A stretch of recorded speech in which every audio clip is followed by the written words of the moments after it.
Ya, entonces siendo hoy día jueves 28 de mayo de 2020, damos inicio a la octava clase del ramo de Ética y Legislación Periodística y vamos a comenzar con las presentaciones respectivas. Ya déjenme verificar aquí a quién tengo por orden. A ver.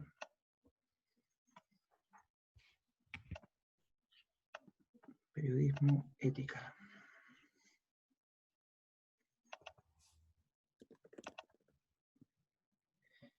Entonces la idea es que entre hoy día y mañana también expongan las personas que no pudieron exponer el día viernes pasado.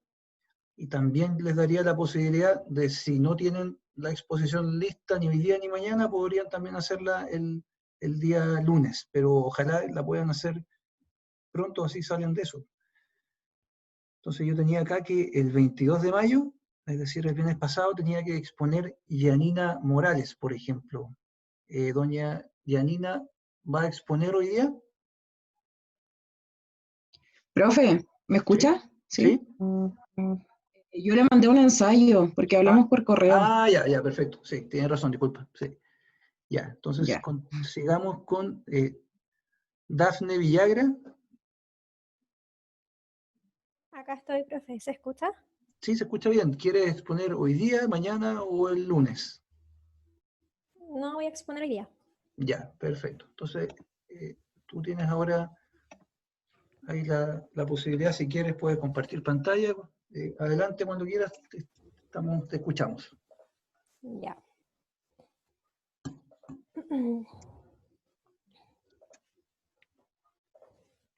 ¿Está compartiendo? Sí, ahí se ve bien. Sí.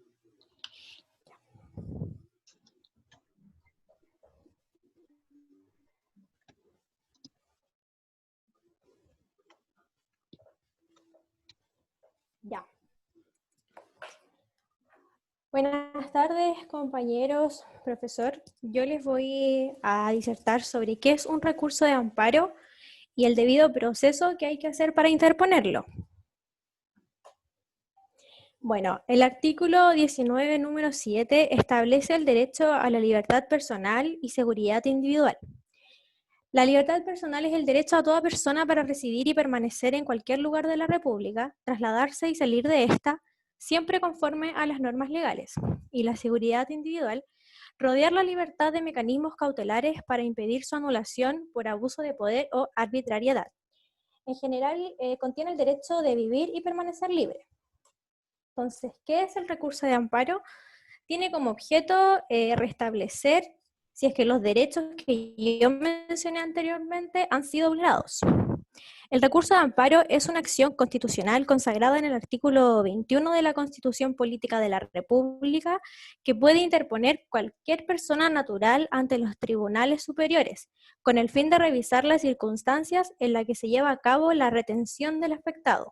Es decir, que este recurso de amparo permite revisar la legitimidad de la privación de libertad y las condiciones donde éste se desarrolla, y busca asegurar la debida protección del afectado. Hay dos tipos de amparo. Está el tipo de amparo correctivo, que busca corregir un arresto, detención o prisión producida con infracción a la Constitución o a la ley. Ya este es competente al juez de garantía o bien al juez del lugar donde esté el afectado. Y existe el amparo preventivo, que busca prevenir toda perturbación o amenaza a la libertad personal y seguridad individual, y este es competente a la Corte de Apelaciones del domicilio del afectado. Las características. Bueno, el recurso de amparo es una acción de derecho público y por lo tanto es irrenunciable, sin perjuicio de la facultad del afectado de desistirse de él una vez interpuesto, es decir, puede rechazarlo en el proceso. Es una acción que no tiene plazo para su ejercicio. Esto quiere decir que mientras dure el arresto o el tiempo en prisión, la persona puede interponer igual el recurso. Es un recurso informal. Como no existe ninguna formalidad al respecto, se puede interponer de correo, teléfono, oral, escrito, etcétera, y se puede interponer tanto como el afectado lo puede interponer o también cualquier otro a su nombre. Su objetivo es asegurar la debida protección a las personas que fueron detenidas injustamente o fuera del marco de la ley, y tiene como único requisito que no exista otra acción judicial previa, como por ejemplo el recurso de protección. Bueno, y el proceso para interponer el recurso de amparo, en primera instancia, sería la presentación de este recurso. Y bueno, los elementos que idealmente deberían reunir esta presentación sería la designación del tribunal ante quien se entabla, la indicación de los hechos que importan la acción u omisión arbitraria, la forma como esos hechos importan la amenaza, perturbación o privación de la libertad personal o seguridad individual. Y luego viene la resolución. Esto básicamente es cuando el relator da cuenta del asunto al tribunal, y una vez que el recurso se califique como admisible, se mandarán a pedir los datos e informe que la Corte estime necesarios. Luego viene el informe. Como dije anteriormente, este puede ser un medio de comunicación, ya a través de las oficinas del Estado o por intermedio de un ministro de fe. También puede existir una prueba en el recurso de amparo. Esto quiere decir de que el afectado puede presentar una prueba, ya sea de documento o también puede ser una confesión espontánea, solo si él lo desea. Las medidas que puede adoptar la Corte Suprema durante esta tramitación sería comisionar a uno de sus ministros para que se traslade al lugar en que se encuentra el detenido, y que el detenido o preso sea traído a la presencia de la Corte. El afectado no se opone. Luego de esto viene la agregación de la causa en tabla. Esto quiere decir que una vez recibido el informe y los antecedentes requeridos o sin ellos, esto depende del caso, el tribunal ordenará agregar el recurso a la tabla del día siguiente hábil de su ingreso. ¿Ya? Luego de esto se sortea una sala y bueno, luego los alegatos tienen una duración de media hora ante la Corte de Apelaciones, y el recurso deberá fallarse en un plazo de 24 horas. Bueno, esto igual hay excepciones, depende del caso, ya que hay casos que pueden que prorroguen el plazo por alguna medida que todavía hay que resolver. Y bueno, para finalizar, el fallo del recurso de amparo constitucional se puede acoger o se puede rechazar. Si es el primer caso, cuando se acredita evidentemente la existencia de una acción u omisión ilegal que importa una privación de libertad, en este caso se puede decretar la libertad inmediata, hacer que se repare los defectos legales, corregir por sí misma los defectos o dar cuenta a quien corresponda para que los corrija, y en algunos casos igual el Ministerio Público deberá presentar una querella en contra de quien haya vulnerado el derecho del afectado, la que debe determinar responsabilidades civiles o criminales. Y en el segundo caso, si es que este es rechazado, cuando no se acredite, ¿cierto?, la existencia de alguno de los requisitos que he mencionado anteriormente, la sentencia que se pronuncie por la Corte de Apelaciones resolviendo el recurso de amparo tiene la naturaleza jurídica de una sentencia definitiva. Esto quiere decir que se pone fin a la instancia y se resuelve el asunto que ha sido objeto de juicio. Bueno, entonces como conclusión, ¿cierto? El recurso de amparo puede quedar sin efecto o se puede modificar también cualquier acción u omisión arbitraria o ilegal que importe una privación o amenaza a los derechos que he mencionado anteriormente, que sería la libertad personal y la seguridad individual. Muchas gracias. Perfecto, muchas gracias, Dafne. Muy buena Súper bueno. exposición. Estaba muy bueno. Muy ¿Algún bueno. compañero quiere hacer alguna consulta? No, estuvo clarito. Ninguno, todo claro. No, estuvo súper bien. Se entendió súper. Ya, qué bueno. Gracias. Entonces, De nada, Dafne. a partir de ahora todos ustedes ya quedan expertos en recursos de amparo, ¿ya? Así es. Es muy, muy importante que lo manejen, porque ustedes ven en las noticias que todos los días a veces se habla de interposiciones de recursos de amparo en tribunales. Entonces ustedes ahora ya tienen claro que es cuando una persona está privada de libertad posiblemente de manera ilegal. Ya. ¿Profe? Sí, dígame. Por ejemplo, en el caso de estado de excepción, Ya, cuando se podría decir que el presidente como que avala esta privación de libertad. ya. Por lo que leí, de igual manera uno puede interponer este recurso. Sí, sí, mira, siempre tú lo vas a poder efectuar, tú siempre vas a poder interponer Ujú. el recurso.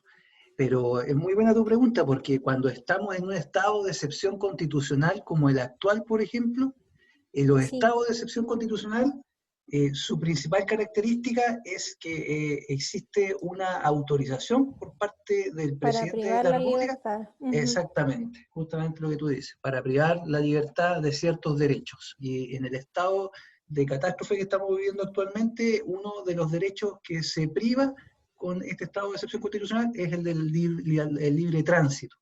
Entonces yo puedo interponer recurso de amparo si me toman detenido en la calle después de la hora respectiva, pero me lo van a rechazar. Claro. La Corte me va a rechazar el recurso. Va a decir, atendido Ujú. el decreto supremo número tanto, que establece el estado de excepción constitucional de catástrofe en nuestro país, que guarda relación con que a partir de tal hora hasta tal hora no se puede tener libertad de tránsito, se rechaza el recurso de amparo. Y hasta ahí no me llega.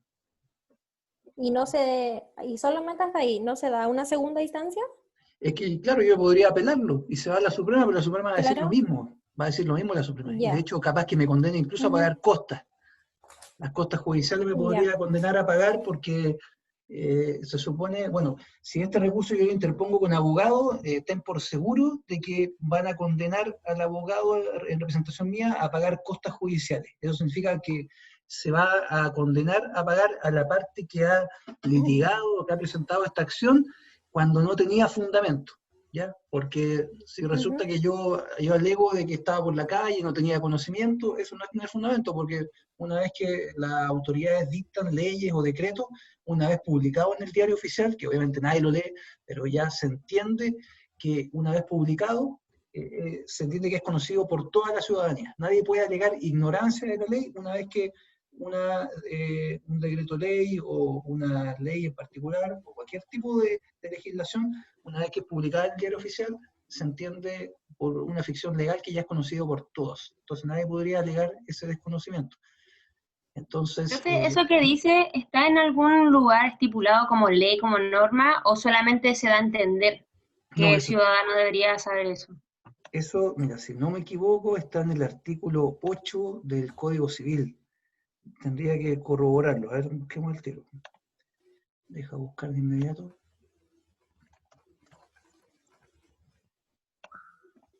Entonces, muy, muy buena la pregunta, porque, claro, yo siempre voy a poder interponer de todas formas el recurso de amparo, pero no voy a tener el resultado que yo deseo. Acá está, es Claro, el lo van a rechazar. exacto, lo van a rechazar, pues si yo además apelo para que lo vea la Corte Suprema De lo nuevo. va a ratificar, va a confirmar el fallo de la Corte de Apelaciones por el hecho de que existe legislación que autoriza a privar justamente de ese derecho. No era el Ujú. artículo 8, es el artículo 7, me equivoqué, es el artículo 7 del Código Civil. Dice, espérate, vamos a leychile.cl, acá vamos a ver el Código Civil y lo que dice el artículo exacto.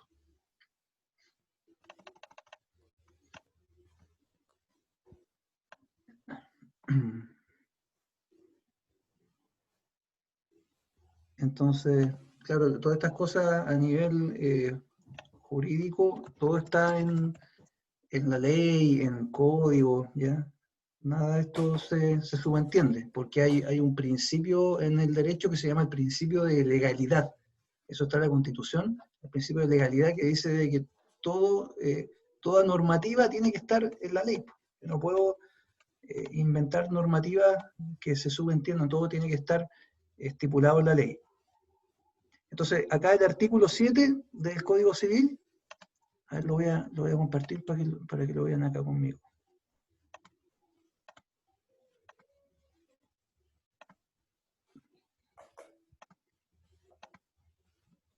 Acá está.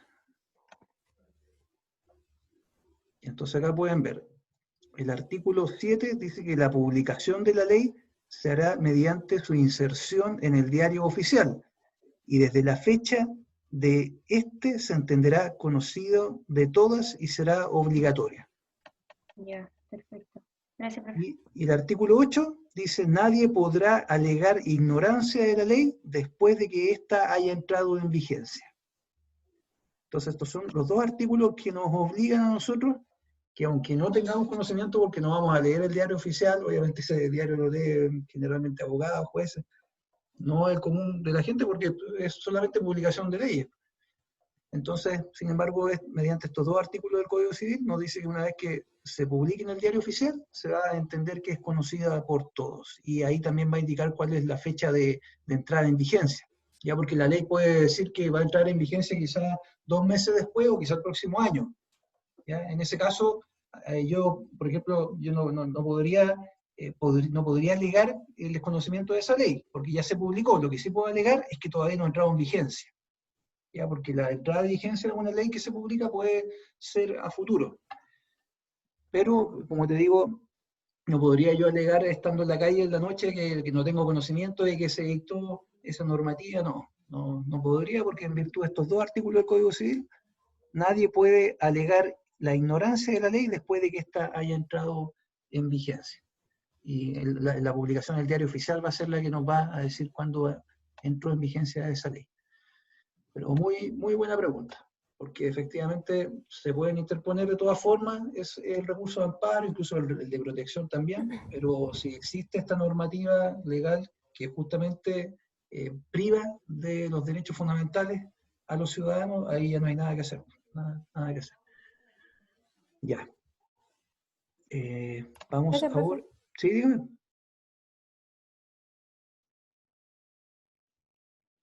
No dije gracias, profe. Ah, ya, pensé que me ibas a hacer una pregunta. Ya. No, gracias a ti, estuvo muy buena la exposición. Ya, vamos. Sebastián Gálvez, ¿estará disponible para exponer hoy día?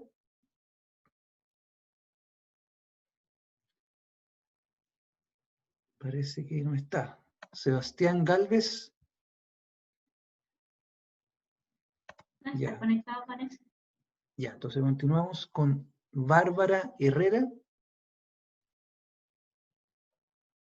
Bárbara Herrera, ¿estará disponible para exponer hoy día? Parece que tampoco. Al agua. Carmen Castillo. Carmen Castillo tampoco. Anaís Callejas, no me acuerdo si Anaís Callejas parece que me dijo que tenía que enviar un ensayo. Bueno, tampoco. Pasamos entonces a Yo lo que... ensayo. Anaís ¿Ah? Calleja. Yo le envié el ensayo. Ah, ya, perfecto. Ya, sí, me acordaba de tu nombre, sí, ya. Continuamos entonces con ahora los que le correspondían hoy día. Pilar Canales, ¿se encontrará? Pilar Canales. Tampoco. Daniel Gatica. Sí, sí estoy, profe, pero no Ah, puedo hoy día. Ay, no ya, tenía cómo escribir. El ya, lunes podría ser. ya, perfecto. Ya, lo dejamos para el lunes, ya. Daniel Gatica, Acá, profe. ya, ¿está disponible usted para hoy día? Sí. Oiga, profe, tuve un problema así con el Office y un compañero va a compartir pantalla Ya, perfecto, no hay problema. con la presentación. Ya, adelante cuando quieras. Ya. Ya. Buenas tardes, compañeros, profesor. A mí me tocó hablar sobre el procedimiento simplificado. Siguiente, por favor. Muy bien, hay que entender que el procedimiento simplificado se instauró durante la reforma procesal penal, la cual fue un gran cambio judicial de plano al nuevo milenio, en que se cambió desde un modelo inquisitivo a un modelo acusatorio oral, con cambio de protagonista siendo principal el fiscal. Todo fue durante el gobierno de Eduardo Frei y a cargo del Ministerio de Soledad Alvear y fue promulgada el 29 de septiembre del 2000, partiendo en Santiago para extenderse posteriormente a las regiones.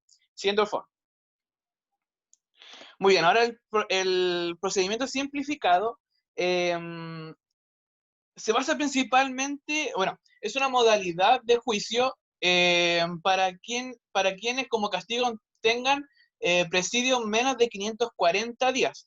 Y siempre son para personas que son acusadas de faltas menores, como lesiones leves o injurias y calumnias, que ahí quizá podríamos entrar nosotros los periodistas. Y lo interesante de esto es que es un juicio de 5 días a más tardar desde que el juez comience a escuchar a las distintas partes. Y también es bastante interesante porque pasa principalmente cuando el acusado no reconoce de qué se le acusa. Siguiente, por favor. Ahora, investigando para esta presentación, encontré un estudio de la Universidad Diego Portales, realizada, publicada en el Mercurio el 23 de junio del 2019, en el que se especificaba de que habían diferentes problemas con este procedimiento simplificado. Esta investigación fue durante 10 años que se escucharon diferentes juicios y resultados. Uno de los primeros principales problemas que se encontraron fue que muchas veces los fiscales omitían información al juez, porque estos fiscales lo que hacían eran como ofrecerle tratos a los acusados, entonces omitían información para que el resultado bajara dependiendo del castigo. Otro problema que se encontró fue que los acusados los acusados inocentes se declaraban culpables para evitar así como extender más el juicio y estar menos tiempo en la cárcel, porque al final el castigo era menor. Y esos eran los principales problemas que habían encontrado ya después de un análisis bien extenuante que hicieron desde esta universidad. Siguiente, por favor. Muy bien, esa es la presentación de lo que es el procedimiento simplificado. Perfecto, muchas gracias, Daniel. ¿Algún compañero quiere comentar algo, alguna pregunta? Bueno, estuvo simplificado. Ya, eso es lo importante de este procedimiento simplificado, que como nos comentaba el compañero, está destinado a ciertas conductas que tienen una pena asignada a ese delito que no supera más allá de los 540 días, ¿ya? Ese es como el tope, ¿ya? Y estamos hablando de todo delitos relativamente no muy graves, pues, lesiones, como comentaba el compañero, hurto, ¿ya? Sobre todo hurto, los hurtos se van calificando de conformidad al monto que han ido hurtando. Pues bueno, en temas jurídicos hay que tener esa distinción. En el ámbito jurídico se distingue mucho del robo al hurto. Son dos cosas distintas. El hurto va a ser siempre cuando yo estoy apropiándome de algo que no es mío, que coloquialmente todos entendemos como que es un robo, pero jurídicamente el hurto, la diferencia del robo es que yo en el hurto me apropio de algo que no es mío, pero me apropio sin que la otra persona se dé cuenta, ¿ya? Sin utilizar violencia, sin utilizar intimidación, sin utilizar sorpresa y sin utilizar daño a la propiedad. Porque cuando yo utilizo cualquiera de esas circunstancias, estamos hablando de robo, ¿ya? Robo con violencia, o robo con intimidación, robo por sorpresa, o robo con daño en el lugar, en las cosas. El robo puede ser también en el lugar habitado o no habitado, ¿ya? Entonces, eso es el robo. El hurto es cuando yo entro a un supermercado, por ejemplo, y echo en la mochila algún producto y me voy. El hurto es cuando veo que hay una casa con la puerta abierta y agarro lo que está dentro y lo saco, ¿ya? Pero sin yo entrar y romper la puerta, o sin yo entrar por el techo y descerrajar algo, porque ahí entramos en el robo. Y la pena del robo parte ya de los 540 días en adelante, ¿ya? Puede llegar hasta 5 años y un día en robo que es el lugar no habitado, pero puede llegar incluso a los 10 años cuando estamos hablando de robo con violencia, puede tener una pena de 15 años cuando es robo con homicidio, ¿ya? Entonces el robo es más grave, por lo tanto tiene penalidades más altas, y en ese sentido sería muy difícil que se pudiera llegar a un procedimiento simplificado en delitos graves como todos estos tipos de robo que yo les dije. Pero el hurto, jurídicamente, es lo que mucha gente coloquialmente asocia, mucha gente habla de robo para cualquier cosa. Ah, no, le robó, pero el término preciso jurídico es hurtar, ¿ya?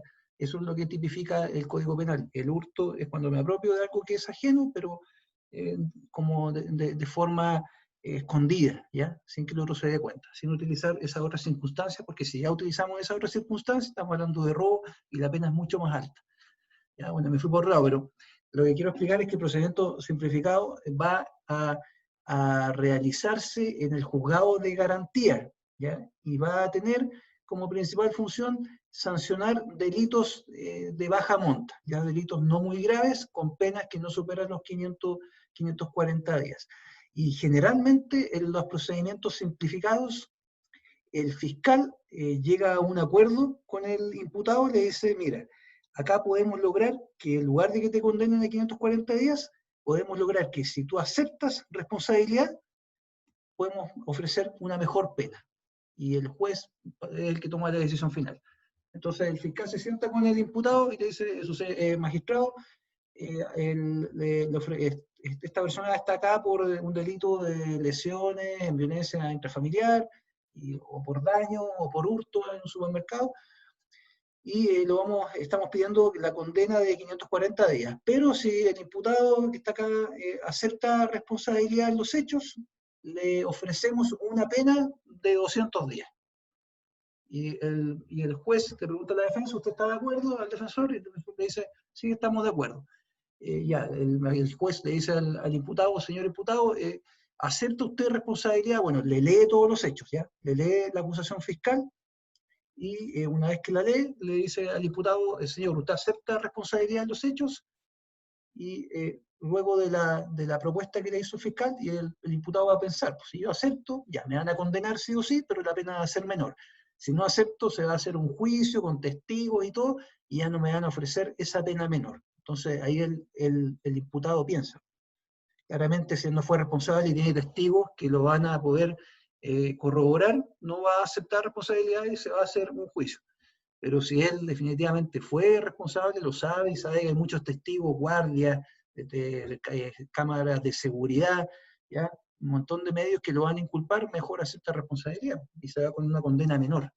Entonces, ese es el procedimiento simplificado, tratar de simplificar una condena de un delito, o tratar de simplificar un procedimiento judicial, ofreciéndole una menor pena por delitos no muy graves al imputado para que acepte, y de esa manera no nos hacemos, el Poder Judicial no invierte recursos en hacer todo un juicio, citar a los testigos, a los peritos, psicólogos, a la víctima, ya todo eso involucra un gasto de horas hombre en los tribunales. Entonces, por eso también... ¿Sí, dígame? Cuando hay un procedimiento abreviado, igual se da porque como que el imputado aceptó como la culpa, ¿cierto? Exacto. Mira, la distinción entre el procedimiento simplificado y el abreviado, mira, primero hablemos de cuál es la similitud. La similitud es lo mismo que estaba explicando recién, tratar de reducir horas hombre en trabajo de un tribunal y tratar de no hacer todo este juicio. ¿Ya? Los juicios, como ustedes ven en las películas, con los testigos que llegan, al final, todo eso es recursos para el Estado. Entonces, el procedimiento simplificado y el abreviado, el objetivo es ese. Pero se aplican en circunstancias distintas. El simplificado, como vimos, se aplica en penas no mayores de 540 días, delitos menos graves. El abreviado se aplica en penas mayores de 540 días hasta 5 años y 1 día. Ese es el límite. Por lo tanto, ya estamos hablando de delitos un poco más graves, ¿ya? Ahí podría entrar el robo en lugar no habitado, por ejemplo. Podría entrar quizá una persona que cometió varios delitos, lesiones en riña, además cometió hurto, entonces todo eso sumado da más de 540 días, pero menos de 5 años y 1 día. Entonces cuando estamos en ese rango, ya no se habla de procedimiento simplificado, sino que se llama procedimiento abreviado, pero ahí, a diferencia de simplificado, el imputado no acepta responsabilidad en los hechos. Lo que sí acepta es la verdad de todo lo que está en la carpeta de investigación del fiscal. Y generalmente todo lo que está en esa carpeta de investigación, lo que está diciendo es que el tipo es culpable. Pero es como una pequeña distinción técnica. Cuando el juez le pregunta al imputado por delitos menos graves, le pregunta en el procedimiento simplificado, ¿usted acepta responsabilidad en los hechos? Esa es la pregunta que le hace el juez al imputado. El imputado dice, sí, acepto la responsabilidad de los hechos, y se le da esa condena que le ofreció el fiscal menor. En el procedimiento abreviado, esta pequeña diferencia técnica no es usted acepta la responsabilidad de los hechos, no. Lo que le dice el juez al imputado le dice, ¿usted acepta todos los antecedentes que están en la carpeta de investigación del fiscal? Eso es lo que le pregunta. Entonces, acá no hay una aceptación de hechos, es una aceptación de lo que está en la investigación del fiscal, es o no así. Entonces, es una pequeña distinción técnica, pero finalmente viene a ser casi lo mismo. ¿Ya? La diferencia es que si la carpeta del fiscal, el juez la revisa y se da cuenta que en realidad esta persona no fue, no lo puede condenar. ¿Ya? En el procedimiento simplificado lo va a condenar sí o sí, porque está aceptando, es como una especie de confesión autorizada judicialmente. La confesión no se toma como prueba en el sistema jurídico, pero en este caso el procedimiento simplificado se toma como una especie de confesión autorizada para poder condenarlo. En el procedimiento abreviado lo va a condenar, pero con la revisión de la carpeta. Y si la carpeta ve que el tipo no es, o cualquier otro antecedente, lo va a absolver. Entonces el procedimiento abreviado no asegura de que lo va a condenar, pero te diré que en el 99% de los casos lo condena, porque los fiscales tienen carpeta de investigación, tienen asesores, entonces tampoco hacen trabajo al lote. Pero Profe, y otra pregunta, ¿los procedimientos estos dos que menciona son siempre en temas penales, solo en temas penales o en otro tipo de casos también? Solo en temas penales, sí. Solo Ya, en materia penal, sí. Y estos se aplican solo en los juzgados de garantía. ¿Ya? Solo en los juzgados de garantía. Son los únicos tribunales donde se aplican estos dos procedimientos, simplificado y abreviado. Sí. Ya. Entonces, digamos, en don Daniel Gatica. Bueno, cualquier duda me la siguen haciendo nomás, no hay problema. Ahora tenemos a don Cristóbal Olave. ¿Estará disponible don Cristóbal Olave? Sí, profe, estoy disponible. Al tiro comparto la pantalla. Ya, por favor, gracias.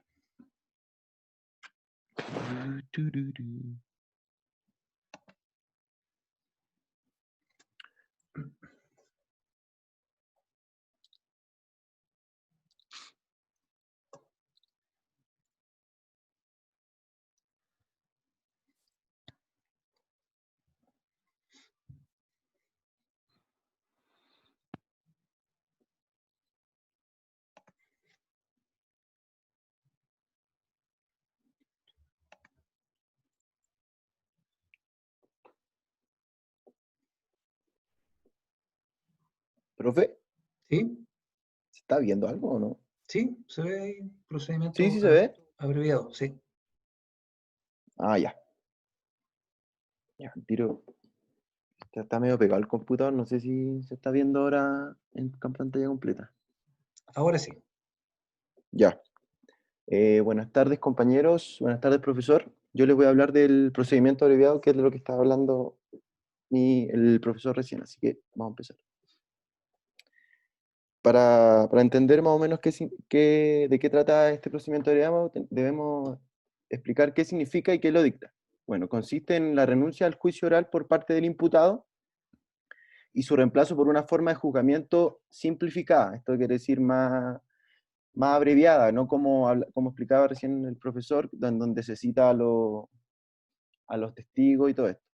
Basada en el reconocimiento de los hechos por parte del imputado y la lectura de la carpeta de la investigación del fiscal, de lo que hablaba recién el profe, la que se tradujo en el llamado procedimiento abreviado para los delitos con penas de más de 540 días regulados en el artículo 406 y siguientes en la aceptación de responsabilidades de procedimientos simplificados regulados en el artículo 395, para estos delitos de menor pena.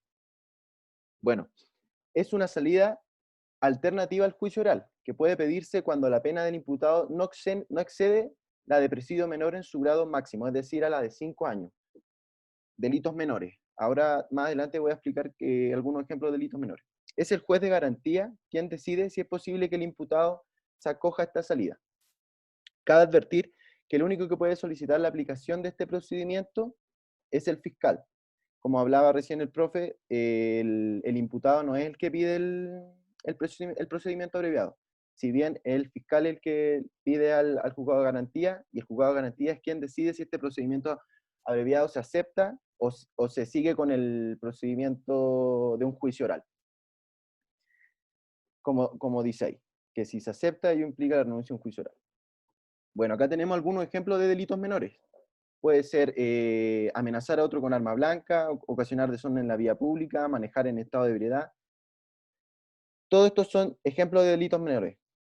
¿Pero qué es un delito menor? Es todo tipo de infracción y falta que son sancionadas hasta con 5 años de presidio, o sea, de cárcel.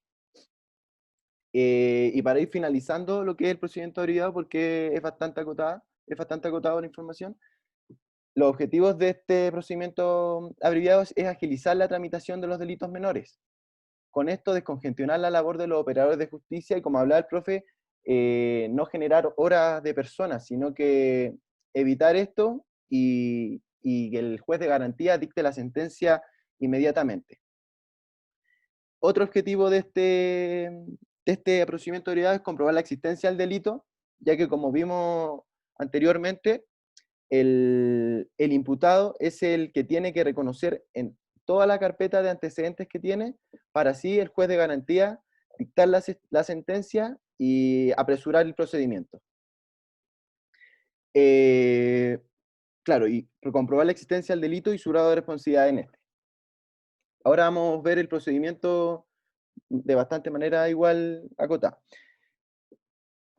En todos estos casos el fiscal puede descartar la audiencia, en los que habíamos visto de lo que significa un delito menor, que podría ser el manejar en estado de ebriedad, como habíamos visto, los que causar desorden en la vía pública, etc.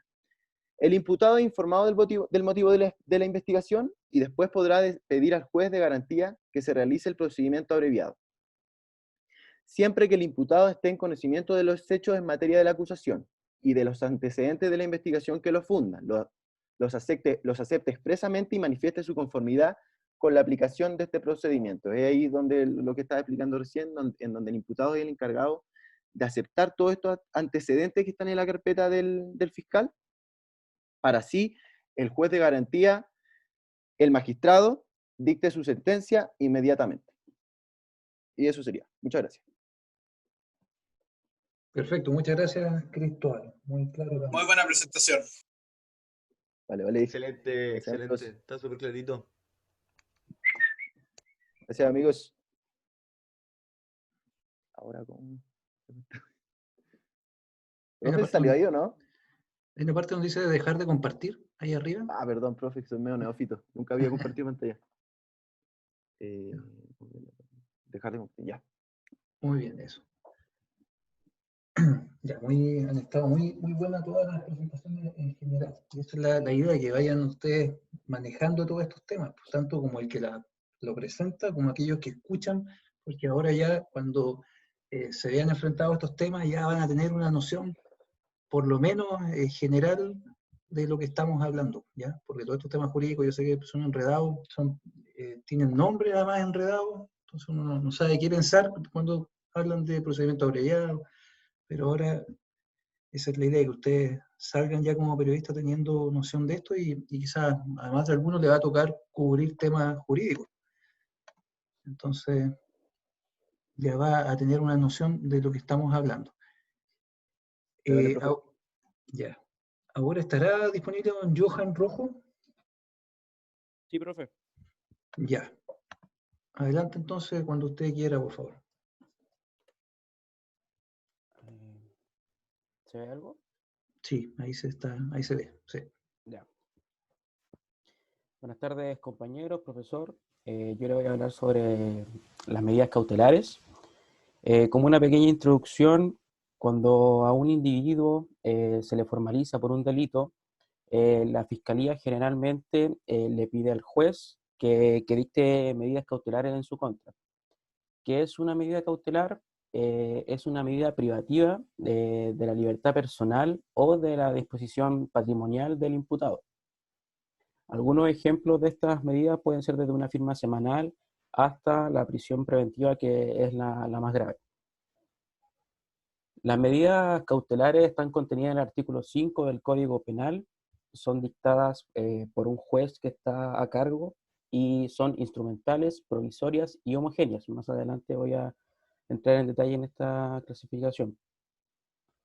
¿Quién puede solicitar las medidas cautelares al juez? Bueno, como dije anteriormente, la Fiscalía lo hace de manera más general, pero también lo puede hacer el querellante y la víctima.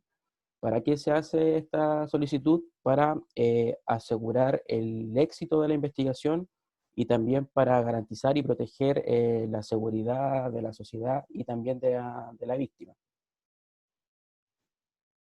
Las medidas cautelares son instrumentales, provisorias y homogéneas. Que sea instrumental quiere decir que van a servir como ayuda en la investigación para que determine un fallo ya final. Que sean provisorias quiere decir que van a ir, se pueden modificar o pueden cambiar mediante vaya avanzando la investigación. Y que sean homogéneas quiere decir que van a ser similares o semejantes a las medidas que se van a ejecutar en el futuro en la sentencia. También bueno, existe una división que son las medidas cautelares personales y las reales. En las personales se refieren netamente a la persona, como son las más que se conocen más, como la prisión preventiva, el arresto domiciliario, la vigilancia por la autoridad, la presentación periódica, que esto tiene que ver con la firma semanal, la firma mensual, la prohibición de salida, lo que le impide al imputado salir de la ciudad y del país, también la prohibición de comunicarse y la prohibición de acercarse obviamente a las víctimas para no alterar lo que es la investigación. Las medidas cautelares reales se encuentran contenidas en el Código de Procedimiento Civil y tienen, se basan netamente en lo material, en los objetos. Viene de la palabra res, de cosa, y algunos ejemplos son la retención de bienes determinados, el secuestro de algún objeto, o también se pueden determinar embargos y cosas por ese estilo. Y la diferencia es esa, que la medida cautelar personal tiene que ver con la persona y la real con objetos. ¿Quién se encarga de fiscalizar estas medidas cautelares? Bueno, Carabineros de Chile y la Policía de Investigaciones son los que están encargados de informar al juzgado de garantía sobre si se está cumpliendo o no estas medidas cautelares. Y también cabe destacar que el juez puede aplicar más de una medida cautelar a un imputado y con el fin de que éste no se fugue, de que no atente contra las víctimas y tampoco que para que obstaculice en lo que es la investigación. Esa fue mi presentación. Gracias. Perfecto, muchas gracias, Johan. También muy buena presentación, muy claro, y todas las distinciones que hiciste también muy bien. Ya, respecto a este tema, ¿alguien tiene alguna duda? ¿Alguna duda que hacerme a mí? Aprovechen si tienen alguna duda respecto a las medidas cautelares. Encuentro que estuvo muy buena la exposición. Es importante saber que estas medidas cautelares no solamente además se pueden dictar en materia penal, también se pueden dictar en causas de familia, por ejemplo, cuando hay prohibición de acercamiento del padre al hijo, ya cuando hay porque las causas de violencia intrafamiliar, cuando son muy graves, se ven en tribunales penales, pero cuando hay causas de violencia intrafamiliar, de maltrato psicológico, que no ameritan la constitución de un delito, se pueden ver en familia. Entonces, en ese sentido, podríamos ver alguna medida cautelar de prohibición de acercamiento a la víctima, tanto en un tribunal penal como en un tribunal de familia. Y también podríamos ver que existen medidas cautelares en materia civil, de contratos, ya cuando hay algún problema de contrato entre particulares, que se llaman medidas prejudiciales. Y consisten en que antes yo de iniciar un juicio puedo pedirle al juez que emita una medida prejudicial para asegurarme a mí el resultado del juicio. ¿Ya? Cosas como, por ejemplo, yo podría pedirle al juez que le prohíba a esta otra persona de deshacerse de ese bien que yo le estoy reclamando que es mío y que dice que es de él. ¿Ya? Podría decirle yo al juez que dicte la medida prejudicial de secuestro del bien, es decir, que el juez ordene que lo va a guardar en algún lugar mientras resuelve finalmente con una sentencia definitiva el litigio, ¿ya? Para que esta otra persona no se aproveche en el intertanto del juicio y la venda o la esconda, ¿ya? Entonces también podríamos ver que, si bien es cierto, no se llaman medidas cautelares, pero en definitiva son eso, son medidas que están cautelando, que están protegiendo el bien en cuestión, ¿ya? Entonces también podríamos ver que con otro nombre existen en juicios civiles. Entonces no es solamente en materia penal, aunque primordialmente se van a dar en temas penales. Ya. Profe, ¿Sí, dígame? ¿puedo presentar yo ahora? Sí, vamos a ver. Ya, sí, porque hoy día queda solo Nicolás Mondaca y Constanzo Ulloa. ¿Ustedes, Y yo Constanzo igual Ulloa? tenía que presentar hace rato. Ah, ya. ¿Tu nombre cuál es? Romy Buchholz. Ya, a ver, a ver. Ah, perfecto. Ya. Entonces, adelante. Ya.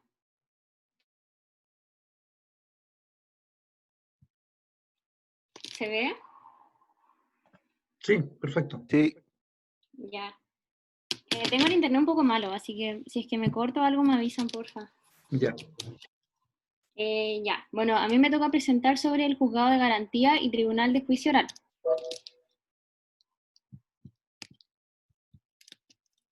Bueno, el Juzgado de Garantía, como concepto, son tribunales ordinarios que ejercen jurisdicción de manera unipersonal y exclusiva en el procedimiento penal, con el fin de asegurar las garantías constitucionales y legales del imputado y demás intervinientes en el proceso penal, dirigir las audiencias que se verifican en su presencia y juzgar de manera excepcional ciertos delitos que expresamente lo señale. Todo esto es conforme a los artículos 14 del Código Orgánico de Tribunales y 70 del Código Procesal Penal. Bueno, algunas palabras importantes aquí en la definición es cuando dice que son tribunales ordinarios. Cuando dice que es ordinario es que quiere decir que forman parte del Poder Judicial. Y cuando dice que ejercen jurisdicción de manera unipersonal y exclusiva en el procedimiento penal, quiere decir que solamente un juez trabaja dentro del juzgado de garantía y trabaja de manera individual y exclusiva en el procedimiento penal, o sea que no se ven otros temas que no sean los penales. ¿Cómo están compuestos? Bueno, como les mencionaba anteriormente, los juzgados de garantía están conformados por uno o más jueces con competencia en un mismo territorio jurisdiccional que actúan y resuelven unipersonalmente los asuntos sometidos a su conocimiento.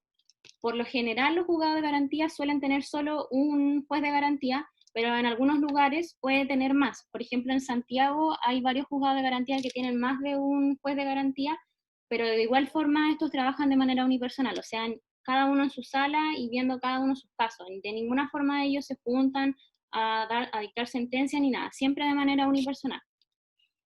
¿Cuál es la función del juzgado de garantía? Bueno, son varias, pero las principales son asegurar los derechos del imputado y demás intervinientes en el proceso penal de acuerdo a la ley procesal penal. O sea, una vez que un detenido es llevado al juzgado de garantía, se preocupan de que la detención se haya hecho de manera legal y además de que se respeten los derechos tanto del imputado como de la víctima. Lo otro es dirigir personalmente las audiencias que procedan de conformidad a la ley procesal penal, dictar sentencia cuando corresponda en el procedimiento abreviado que contempla la ley procesal penal, que eso lo voy a explicar un poquito más adelante, y todo esto conforme al artículo 14 del Código Orgánico de Tribunales. ¿Se escucha, cierto? Sí, perfecto. Ah, ya. Ya, bueno, por otro lado está el Tribunal de Juicio Oral en lo Penal, que son tribunales ordinarios también, letrados y colegiados, encargados de manera fundamental de conocer y juzgar las causas por crimen o simple delito que la ley les entrega dentro de su competencia, conforme al procedimiento ordinario establecido en el Código Procesal Penal. Bueno, acá nuevamente se refiere a que son ordinarios, o sea que forman parte del Poder Judicial, y cuando dice letrados y colegiados, quiere decir que los jueces que hay, que son 3 en este caso, son todos abogados y trabajan de manera conjunta. Bueno, sus características, como mencionaba anteriormente, es que son ordinarios, y que son letrados y colegiados, como también ya lo expliqué, que los jueces que lo integran son abogados y trabajan juntos. El tema de que sea competencia especial se refiere únicamente a que trabajan temas penales, nada más que eso. Y además que reconocen como superior jerárquico a la Corte de Apelaciones respectiva. Esto quiere decir, así como por dar un ejemplo, de que el TOC no sé, dicte la sentencia a un imputado y diga que es culpable. Entonces, este imputado no está de acuerdo con esa sentencia, entonces él puede ir a interponer un recurso al TOC y este se lo tiene que enviar a la Corte de Apelaciones para que ellos resuelvan el caso. Y en el caso de que, por ejemplo, entre comillas, la Corte de Apelaciones diga que al final el imputado no es culpable, queda nula la sentencia que dio el TOP. O sea, quiere decir que lo puede anular y en ese sentido es como la jerarquía que tiene. ¿Cuál es su función? El conocimiento y juzgamiento de las causas por crimen o simple delito, resolver en su caso sobre la libertad o prisión preventiva de los acusados puestos a su disposición, resolver todos los incidentes que se promuevan durante el juicio y conocer y resolver los demás asuntos que la ley procesal les encomienda. ¿Cómo están compuestos? Bueno, esto ya lo expliqué anteriormente, de que hay 3 jueces y que de hecho uno de ellos es el presidente. Y como la diferencia importante que existe es que el juez presidente es quien preside las audiencias y quienes dictan la resolución. No quiere decir que esta persona tenga como más autoridad o que su opinión valga más que la de los otros jueces. Y ahora lo más relevante es cuál es la relación entre el juzgado de garantía y el tribunal de juicio oral en lo penal. Bueno, cuando una persona es detenida en un caso de un tema penal, siempre su detención y su juicio va a iniciar en el juzgado de garantía, en donde se van a preocupar de que su detención haya sido legal, de que se respeten sus derechos, y aquí, como mencionaban anteriormente, ya este tema depende mucho de si es que el fiscal acusa, porque el fiscal es el encargado de realizar una investigación que puede durar hasta 2 años. Entonces, si al final el fiscal decide acusar al imputado, ahí es donde él, como mencionaba anteriormente en el tema del procedimiento abreviado, si él acepta lo que está en la carpeta, se puede realizar el procedimiento abreviado y no es necesario pasar al tribunal de juicio oral en lo penal. En cambio, si no es así, ahí sí se tiene que pasar al tribunal de juicio oral en lo penal. 19 horas. Y ahí ya el juzgado de garantía queda como libre del caso y pasa al tribunal de juicio oral en lo penal. Pero nunca va a haber un caso de una detención que llegue directamente al tribunal de juicio oral en lo penal. Siempre están ligados los dos con lo que se refiere a un caso como penal. Y eso, muchas gracias. Buena, buena. Gracias.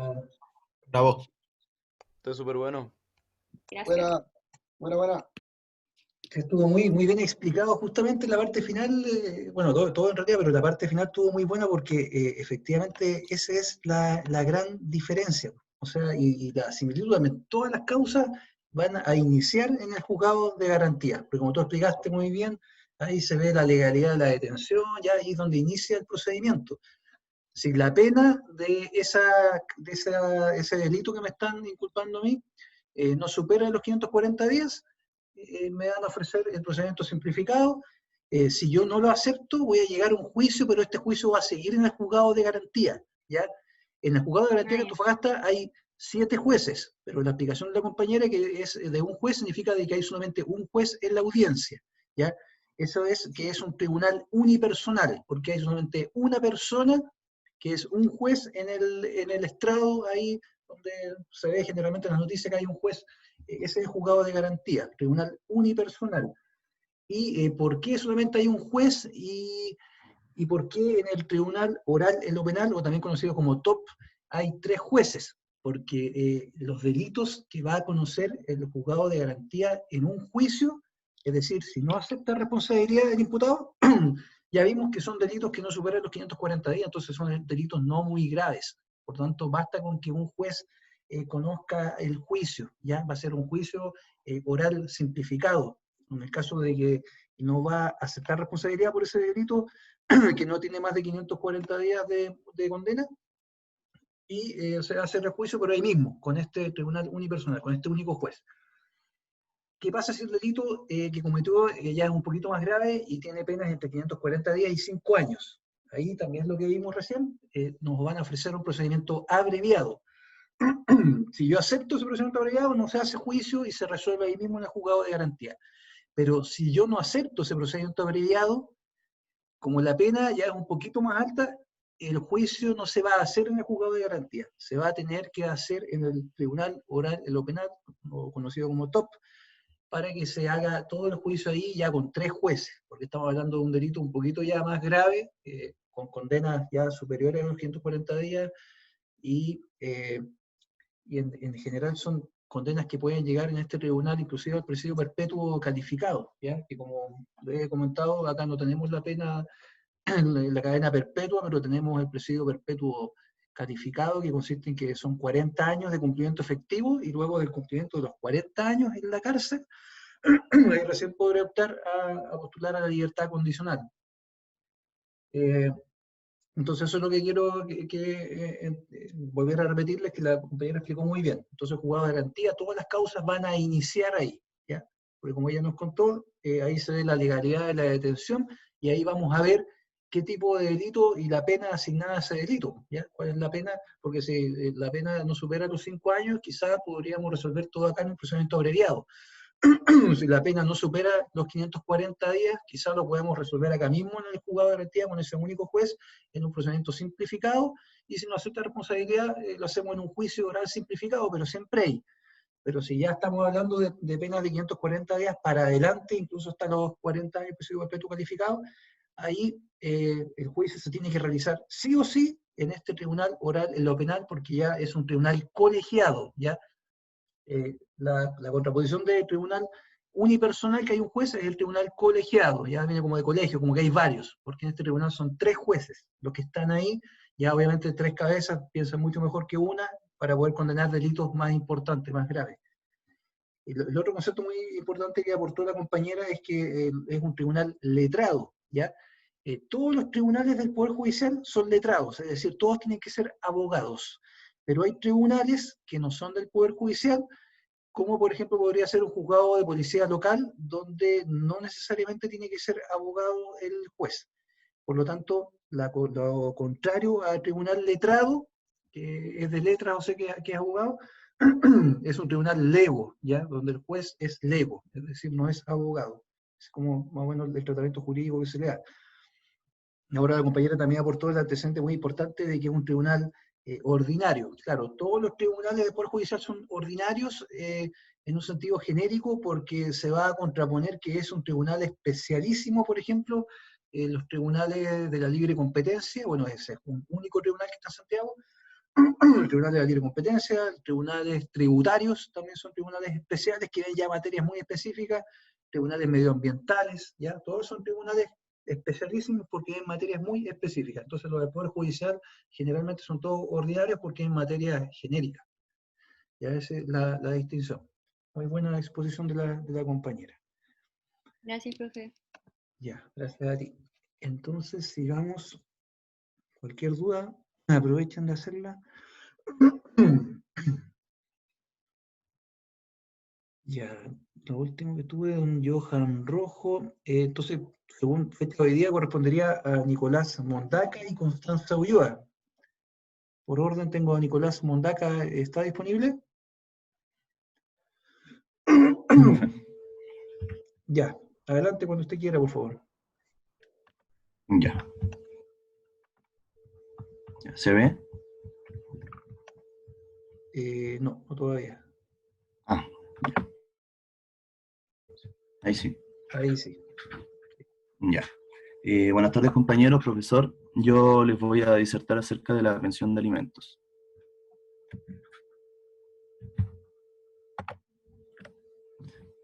Bueno, ahí sí. Bueno, ¿qué es? Es un recurso entregado por el padre o madre que no vive con el hijo o hija al padre o madre que sí lo hace. Este no está asociado al matrimonio, sino a la paternidad. Entre los gastos que deberá cubrir está a la vivienda, la alimentación, el vestuario, la educación, la recreación y la salud del hijo o hija. ¿Cómo se regula? La ley se encarga de que una de las partes pague, ya que si no existe un acuerdo legal donde se explicite que tengan que hacerlo, no puede ser obligado u obligada de ninguna de las partes. Existen 3 tipos de acuerdo: el acuerdo verbal, el escrito ante un notario y el acta de mediación. El acuerdo verbal es un compromiso sin firmar documento, no interviene la ley, y si una de las partes decide no entregar más dinero, no puede ser obligado a entregarlo.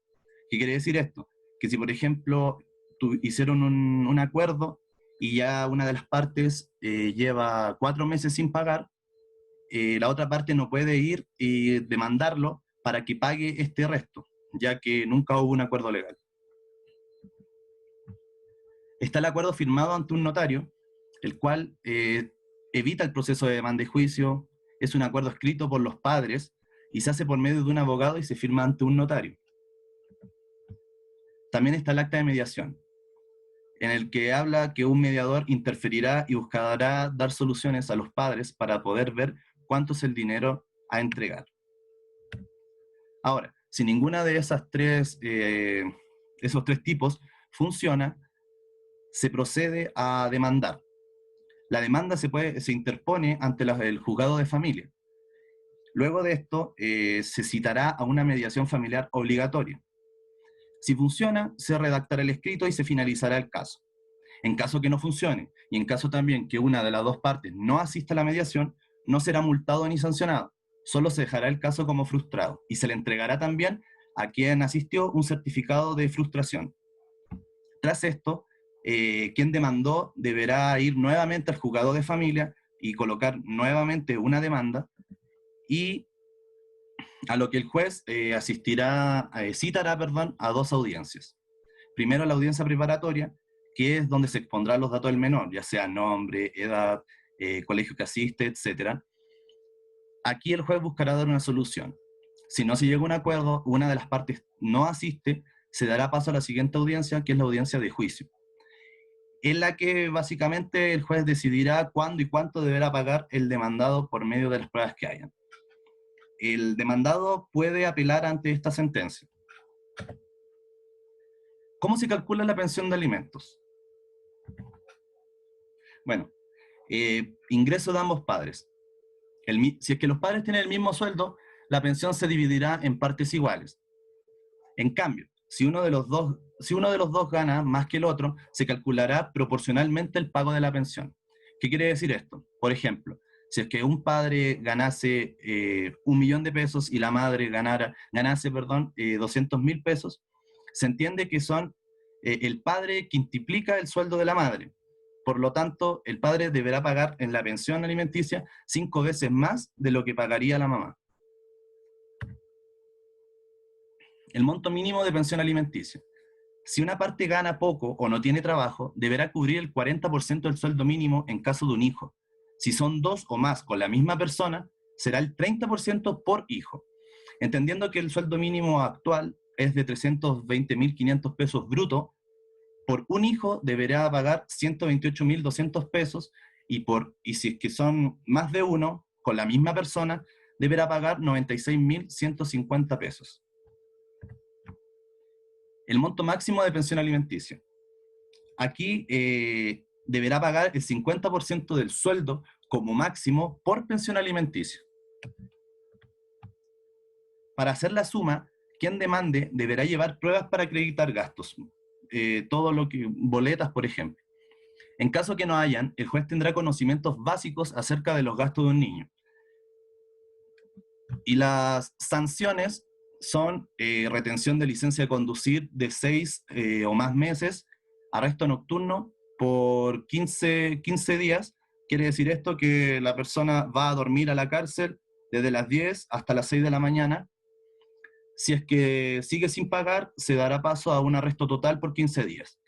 También habrá retención en su devolución de impuestos y el dinero que esté en la devolución de impuestos será depositado en una cuenta corriente que se abrirá en el Banco Estado. También tendrá arraigo nacional, tendrá un embargo, podrán hacerle un embargo del 50% de su sueldo y también se le embargará y rematarán los bienes para cubrir la pensión. Y eso. Gracias. Perfecto, Bueno, muchas Nico. gracias. Muchas gracias, Nicolás. También muy clara la disposición. Entonces es importante que tengamos conocimiento, bueno, y cuidado en algunos casos, porque imagínense, si yo estoy trabajando y tengo una remuneración que no es el sueldo mínimo, me podrían demandar a pagar incluso el 50% de mi remuneración. Imagínense, la mitad de pensión alimenticia. Así que no es un tema menor. También vimos recién todas las sanciones que tiene. Arresto, por ejemplo, suspensión de licencia de conducir, ¿ya? Yo he conocido gente que, claro, se le va acumulando la pensión alimenticia mes a mes, llega un momento que deben millones y millones de pesos. Y la verdad es que ahí ya no hay mucho que hacer, no hay mucho que hacer. porque tienen que pagar. Eso no hay forma de eliminar aquel pago, porque es un pago que está dirigido al interés superior del niño, que es uno de los principios del derecho mundial, ¿ya? Está dentro de los derechos humanos, velar por el interés superior de los niños. Y ese principio lo tenemos en nuestro país. Entonces, en realidad la pensión alimenticia guarda relación no solamente con darle a la madre, sino que específicamente a los hijos. Y es importante también indicar que, como comentó el compañero, claro, si yo no llego de acuerdo con mi expareja, ya, ex esposa, ex conviviente, lo que sea, si yo no llego a un acuerdo extrajudicial, ya, ante un notario, me van a demandar. Y finalmente va a ser el juez el que va a determinar con todos los antecedentes. Yo le voy a tener que acompañar todos mis papeles, mostrando cuánto es lo que gano, para que trate de tomar una decisión lo más sabia posible y ajustada a la ley, de no cobrarme muy caro en la pensión alimenticia, porque eso va a tener cierto margen, ¿ya? Si el hijo está estudiando, mi hijo está estudiando, yo voy a tener que pagarle hasta los 28 años esa pensión. Si no está estudiando, voy a tener que pagarle hasta los 21 años. ¿Ya? Entonces, claramente, ¿Profe? ¿sí, dígame? ¿Qué pasa cuando la persona queda cesante? Claro, justamente iba para allá. Entonces, dicta la sentencia del juez, eso no significa de que esa sentencia va a quedar totalmente firme. ¿Ya? Eso es un punto importante, eso se puede modificar. ¿Ya? Si a mí me condenaron a pagar el 50% de mi sueldo, supongamos que he ganado 1 millón de pesos y ya, yo estaba pagando todos los meses 500.000 pesos, y claro, ¿y qué pasa si quedo cesante? Muy buena pregunta. Tendré que ir donde el juez y en la misma causa presentar documentación que demuestre que quedé cesante y ahora no estoy ganando ni un peso. O quizás estoy recibiendo lo del seguro de cesantía, que eso va a ir bajando ya mes a mes. Entonces, atendida esa presentación, el juez va a ver los antecedentes, va a citar a una audiencia para también darle lugar a lo que dice la otra parte, porque la otra parte puede que diga, sí, no me opongo, total, ya, yo tengo un mejor trabajo, puede que diga mi expareja, ya, bueno, eso es difícil que ocurra, generalmente no va a ser así, generalmente se va a oponer, pero el juez, atendido los antecedentes, puede que me rebaje a mí el pago de la pensión alimenticia. Si yo le demuestro con fundamento y con veracidad de que yo perdí mi trabajo y no tengo sueldo, puede que me la rebaje. Ahora también puede que si yo tengo deudas, debo debo 2, 3, una cantidad más o menos abultada, pero no tanto, de pensiones alimenticias, podría yo presentarle al juez para que le pregunte a la otra parte si está dispuesta a aceptar una repactación, ¿ya? Igual como uno lo hace en materia comercial, podría yo presentarle un calendario, mire, perdí mi trabajo, pero estoy en otro trabajo que gano la mitad, yo le ofrezco que puedo ir pagando mi deuda en estas cuotas, ¿ya? Y la otra parte podría aceptarlo. Entonces, la sentencia de pensión alimenticia es cambiante en el tiempo, de conformidad a las circunstancias que esté viviendo aquel que tiene que pagar la pensión alimenticia.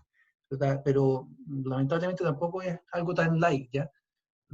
Puede que el juez tome la determinación de, a pesar yo no tener sueldo, puede que de todas formas me obligue a seguir pagando, porque a lo mejor va a obtener antecedentes de la otra parte que me demandó a mí, que yo tengo bienes, tengo tierras, por ejemplo, ¿ya? O tengo 3 autos, tengo 2 casas. Entonces el juez va a decir, venda la casa o venda los autos y siga cumpliendo con su obligación, porque es para el alimento y la manutención de su hijo. Entonces eso es más importante.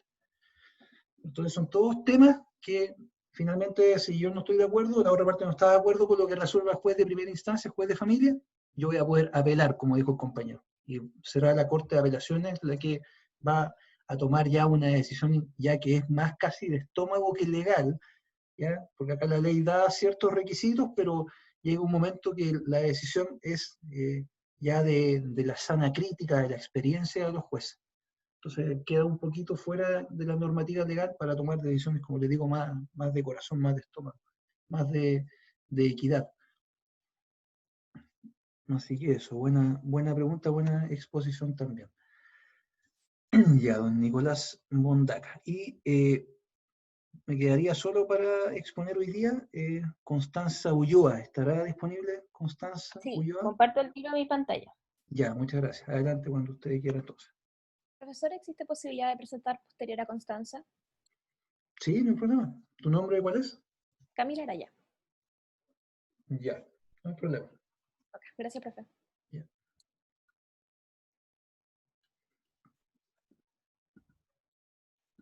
Ya, entonces ahora voy a exponer Constanza Ulloa. Profesor, ¿Sí? yo igual quería ver si podía presentar hoy día, pero no sé si será mucho problema después de Camila. Yo no tengo problema, no sé los demás compañeros si alguien se opone. Si nadie se opone, no hay ningún problema. Porque también es bueno ir adelantando, así también me queda tiempo después para pasarles la clase. Sí, ahí se Se ve ve. con todo Se ve nomás, se ve completo. con todo. ¿Se ve completo ahí?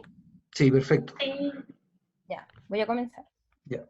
Buenas noches, compañeros y compañeras y profesor. A mí me tocó hablar sobre el cuidado personal de los hijos. ¿Qué es el cuidado personal de los hijos? Es lo que corresponde, lo que antes se solía llamar como tuición, y corresponde al cuidado personal de la crianza y la educación de los hijos. ¿Quién se hace cargo del cuidado personal de los hijos? Bueno, en este caso, si ambos padres están vivos, a ambos padres les corresponde el cuidado personal de los hijos. Esto se basa en el principio de corresponsabilidad, según el cual ambos padres, aunque vivan separados, participan de forma activa, equitativa y permanente en la crianza y educación de sus hijos. ¿Qué es el cuidado personal compactivo? Es un régimen de vida que procura estimular la corresponsabilidad de ambos padres que viven separados en la crianza y educación de los hijos comunes, mediante un sistema de residencia que asegure su adecuada estabilidad y continuidad, siempre velando por el bien mayor del hijo. ¿Puede el padre y la madre llegar a un acuerdo? Si es que los padres viven separados, pueden determinar un acuerdo mediante una escritura pública, un acta extendida ante cualquier oficial de registro civil y ser suscrita al margen de la inscripción de nacimiento dentro del plazo legal. Este acuerdo establecerá la frecuencia y libertad con que el padre y madre no tienen o pueden cuidar personal, mantendrá una relación directa y regular con los hijos y podrá revocarse o modificarse incumpliendo las mismas solemnidades. Y si no hay acuerdo, los hijos continuarán bajo el cuidado de la persona con la que ya viven. Entonces aquí también un juez puede atribuir el cuidado personal del hijo al otro de los padres, o radicarlo en uno de ellos si se ejerce de manera compartida, cuando las circunstancias lo requieran y el interés superior del niño lo haga conveniente, y en ningún caso el juez podrá fundar exclusivamente su decisión en la capacidad económica de los padres. ¿Cuáles son mis responsabilidades como padre o madre al obtener el cuidado personal de mis hijos?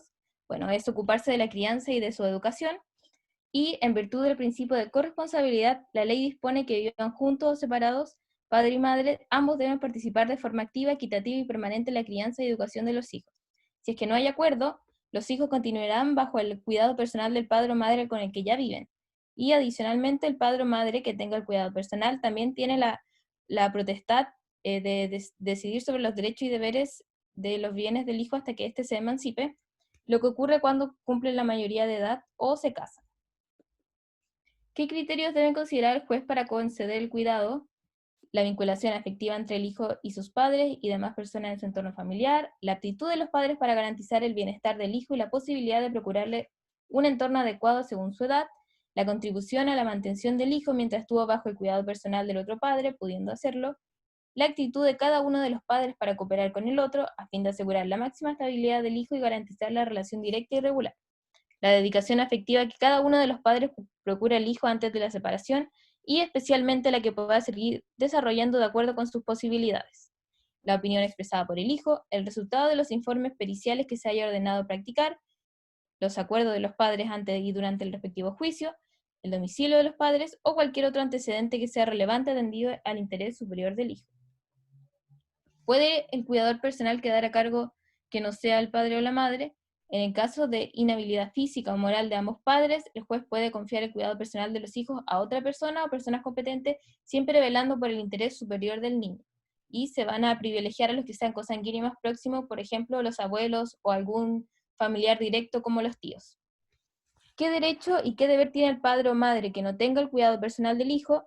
Tendrá el derecho y deber de mantener con él una relación directa y regular, la que se ejercerá con la frecuencia y libertad acordada directamente con quien lo tiene a su cuidado, Se entiende por relación directa y regular aquella que pretende mantener el vínculo a través del contacto periódico y estable. El padre o madre que ejerce el cuidado personal del hijo no obstaculizará el régimen de la relación directa y regular que se establezca a favor del otro padre. Y eso es el cuidado personal de los hijos. Bravo.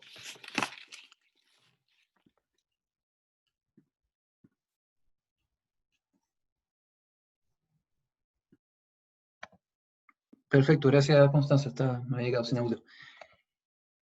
Ya, muy buena la exposición. Como hemos estado viendo entonces respecto a esta materia en particular, es importante decir que estamos en un tema que guarda relación cuando yo no estoy con la persona que fue mi pareja en su momento.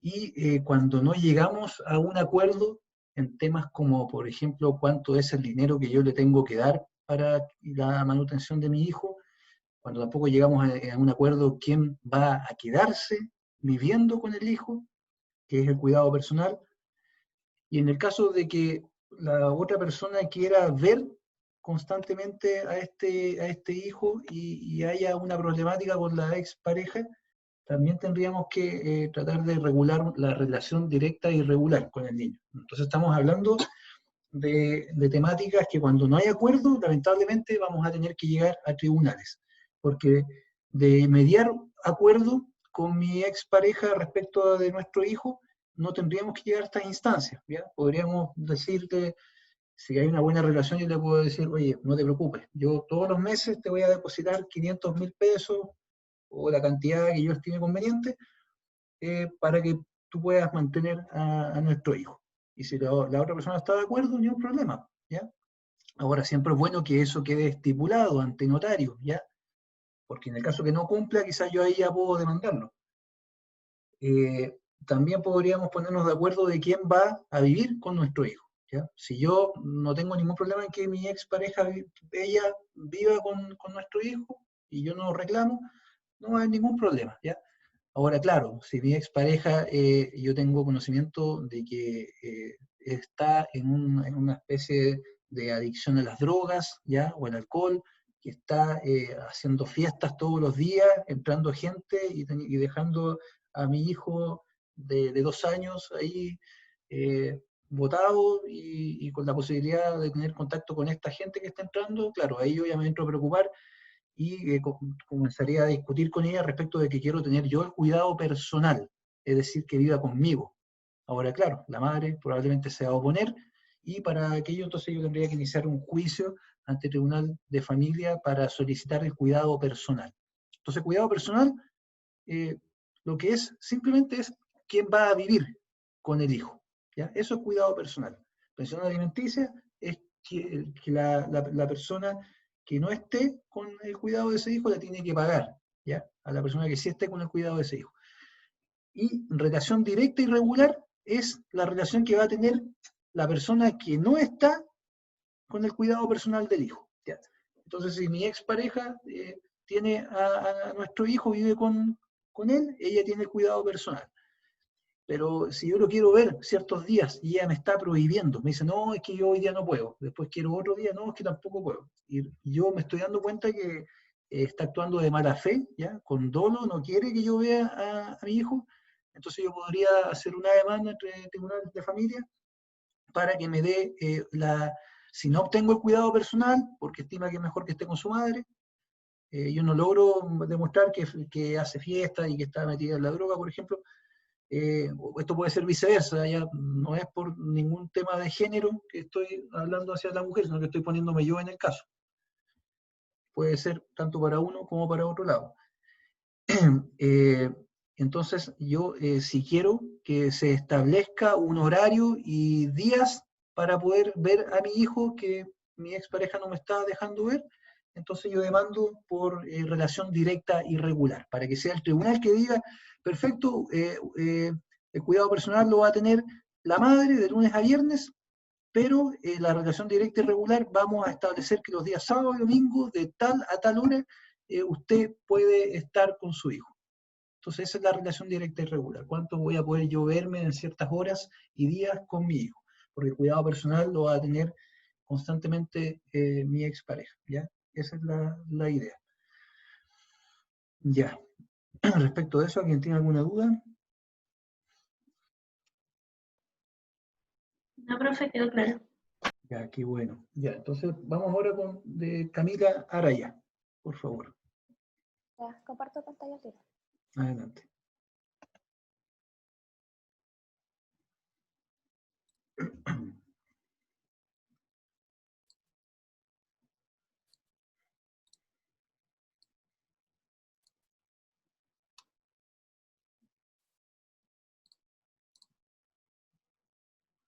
¿Lo pueden ver? Sí, perfecto, se ve. Súper. Bueno, como se lee, en verdad voy a presentarles la ley de prensa.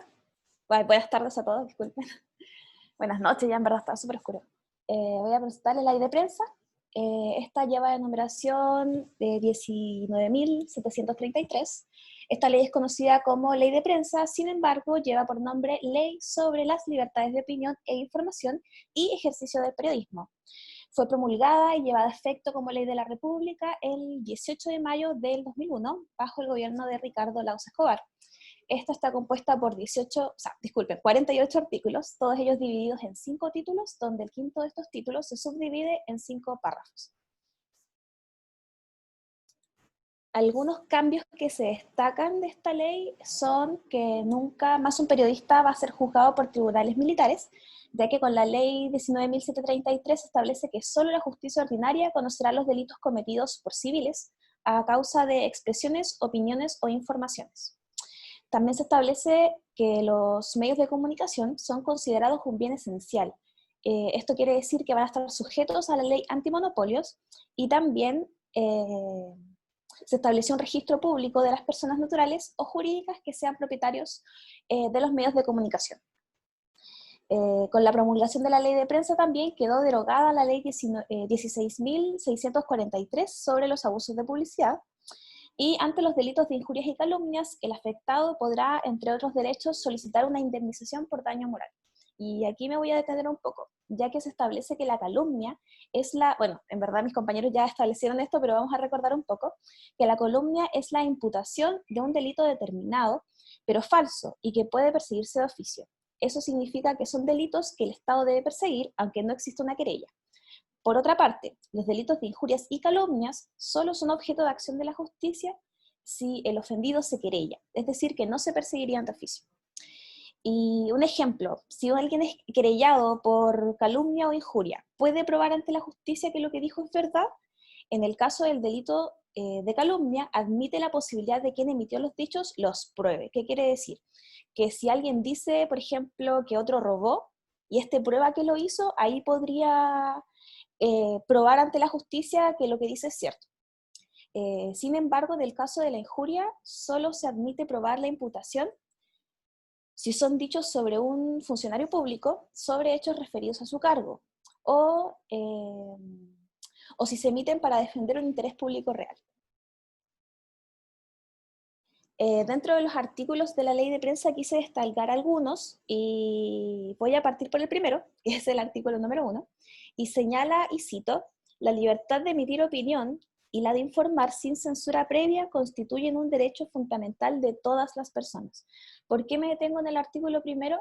Porque establece que es de todas las personas, no solamente de los periodistas. Es algo que no solamente está en la ley de prensa, en el artículo 1, sino también en la Constitución. En el artículo segundo se establece cuáles son considerados para efectos legales los medios de comunicación, y son aquellos que están aptos para transmitir, divulgar, difundir o propagar de forma estable y periódica textos, sonidos o imágenes destinadas al público. Y comenzando el título segundo del ejercicio del periodismo se encuentra el artículo 5. Y estos dos artículos, que es el 5 y el 6, son bastante importantes para nosotros porque se establece quiénes son periodistas y lo que es referido a los alumnos de escuela de periodismo. En el primero, el artículo 5 se establece que son periodistas quienes estén en posesión del respectivo título universitario reconocido válidamente en Chile y aquellos a quienes la ley reconoce como tal. Y por otra parte, que es en este caso la condición en la que estamos de estudiantes de periodismo, los alumnos de las escuelas de periodismo, mientras realicen las prácticas profesionales exigidas por dichos planteles y los egresados de las mismas, hasta 24 meses después de la fecha de su egreso, tendrán los derechos y estarán afectos a las responsabilidades que la ley contempla para los periodistas. O sea, de cierta forma, aquí voy a agregar un poco de mi opinión, existe algo que nos resguarda, por así decirlo, como alumnos de escuela de periodismo, pero solamente cuando estamos en una práctica profesional o una vez que egresemos. Antes que esto no nos resguardaría nada. Sin embargo, hay que destacar que uno realiza periodismo antes de estar en la práctica como tal. Entonces igual es como una especie de vacío, como que no nos resguardaría algo antes de estar dentro de las condiciones que detalla el artículo 6. En el artículo 7 también lo encontré bastante interesante, por así decirlo, donde se hace referencia a la fuente de información.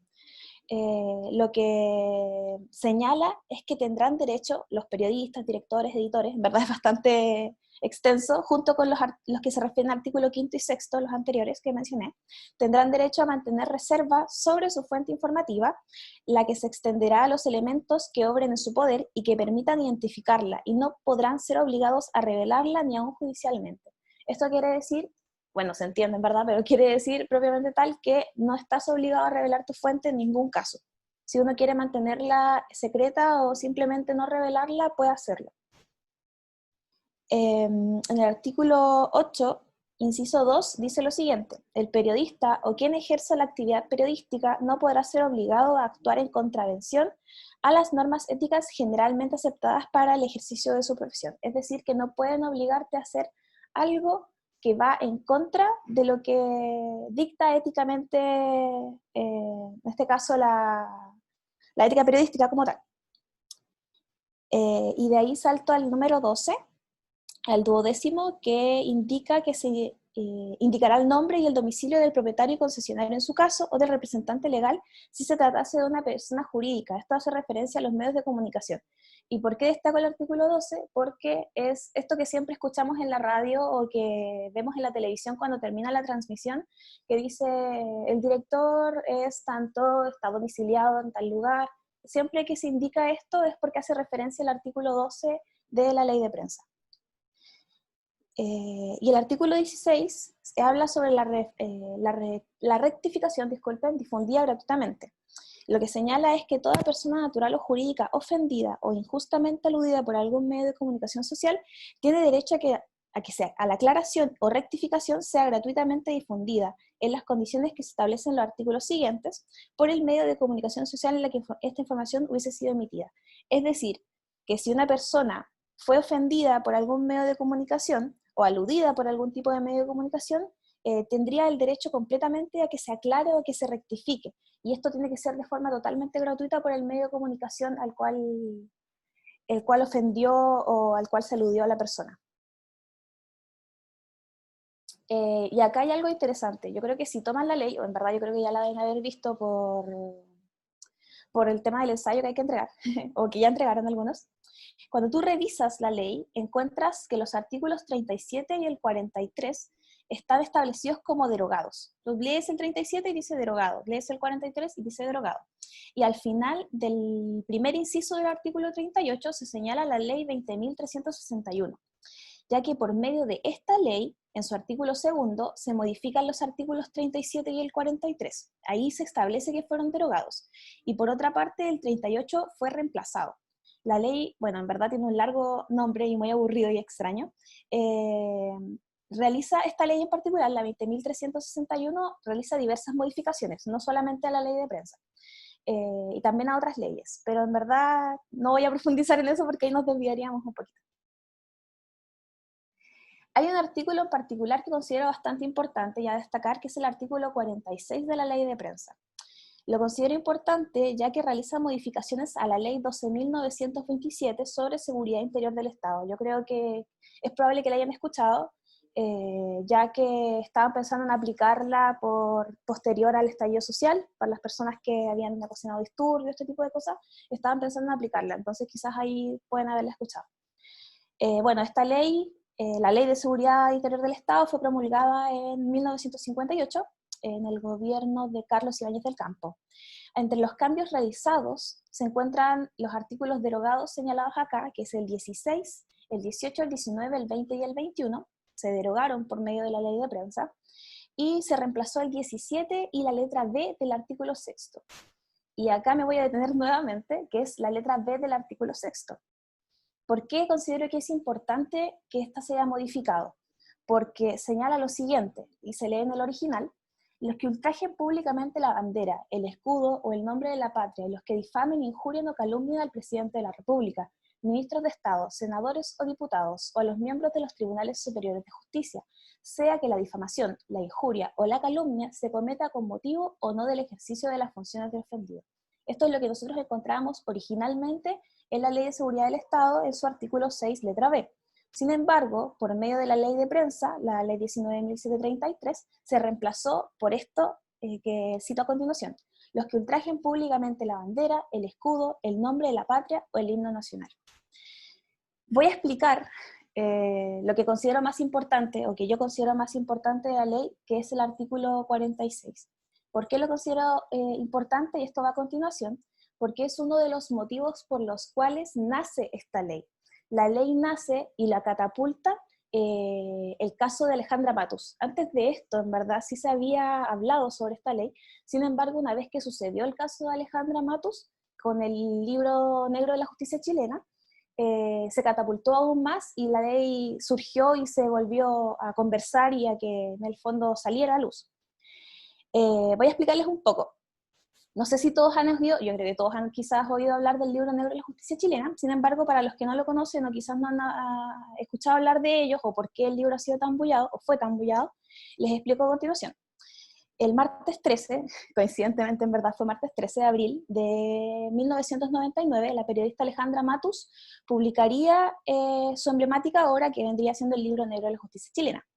A menos de 24 horas después de que fue publicado, por un medio de una orden de un juez de la Corte Suprema, el libro fue censurado, fue requisado por la Policía de Investigaciones de todas las librerías del país, y tras la orden del magistrado de la causa, que fue Rafael Huerta, fueron requisados 1000 libros desde la editorial Planeta y de las librerías. Sin embargo, 2000 de ellos ya habían alcanzado a venderse en pocas horas. Este fue un hecho que marcó la carrera de Matus y que la obligó a dejar el país para que no la procesaran, porque hubo repercusiones legales y políticas, tanto a nivel nacional como internacional. Bueno, como les decía, el libro fue confiscado a un día de su lanzamiento y la autora fue acusada por el ministro de la Corte Suprema, Servando Jordán, que de hecho el libro hace alusión a Servando Jordán, es por ello que fue acusada por este ministro de la Corte Suprema, por el delito de desacato. Y ese delito está tipificado, o estaba, mejor dicho, tipificado en ese entonces en el artículo C, letra B de la Ley de Seguridad del Estado. Entonces, Matus, bueno, decidió exiliarse a los Estados Unidos, ahí recibió asilo político, y este fue el caso, y por eso les recalco que se marcó el antecedente para que el artículo que les señalaba anteriormente se derogara con la ley de prensa. Bueno, posteriormente a eso, Alejandra Matus regresó a Chile y, a pesar de lo que se dictó en la ley, la prohibición del libro continuó hasta octubre del 2001. Recordemos que la ley salió en mayo del 2001 y posteriormente hasta octubre del 2001 continuó la prohibición del libro, y una vez que se levantó, se continuó la venta de este libro tan polémico, por así decirlo. Y Alejandro Matus le volvió a Chile y ya no se siguió su causa en el fondo. Disculpen, no tengo la palabra técnica, pero en el fondo su causa se... Sobresiguió. Claro, en el fondo no continuó. No, claro. Y eso es lo que considero más importante de la ley, lo que puedo destacar de ella. Tiene vacíos, yo creo que como cualquier ley, sin embargo, vino a protegernos y a hacernos responsables de muchas cosas. Eso, muchas gracias. Perfecto, muy buena la exposición. Muy bien. Y además que abordó temas también que yo no había tocado en la ley, así que además complementó lo que hemos estado viendo. Muy bien. Lo que quiero comentar acá, y es importante también decir, es que vamos a tener ciertas limitantes, ¿ya? Ustedes, claro, tienen esa facultad legal de no revelar la fuente, pero la parte final del artículo 7 dice que el que haga uso de este derecho de no revelar la fuente va a ser personalmente responsable de los delitos que se puedan cometer por esa información difundida, ¿ya? Es decir, supongamos que yo entrevisto a un tipo X, ¿ya? Que es un brigadista, ya, un revolucionario, y me dice que va a matar al presidente o a un ministro, ¿ya? Y yo revelo esa información, de que digo que hay un personaje público que está amenazando y dice que va a matar al presidente o al ministro tanto, ¿ya? Y resulta que viene la PDI, se inicia una causa para investigar el tema y a mí me obligan a difundir la información. Aquí yo tengo que tener cuidado porque yo, si no, doy la información de quién está efectuando esta amenaza y resulta que además la lleva a cabo y termina matando a esta autoridad, a mí me podrían procesar por encubrimiento, ¿ya? Por encubrir este delito. Entonces, todo tiene sus límites, ¿ya? Yo no de todo evento voy a poder salir limpio si es que mantengo mi fuente en reserva. En casos muy delicados como este, que hay una comisión de un delito entre medio, yo podría convertirme en encubridor de ese delito por no decir quién es la persona que me dijo que lo iba a hacer o que lo hizo. Ya supongamos que el delito se cometió y yo entrevisto a la persona que lo hizo y publico la entrevista y resulta que después yo no quiero decir quién fue. Ahí me podrían procesar a mí por ser un encubridor, quizás si van más allá podrían acusarme de cómplice, entonces cuidado con eso, ¿ya? Ese derecho que tienen los periodistas hay que utilizarlo en ciertos eventos, ¿ya? No cuando vamos a estar encubriendo a un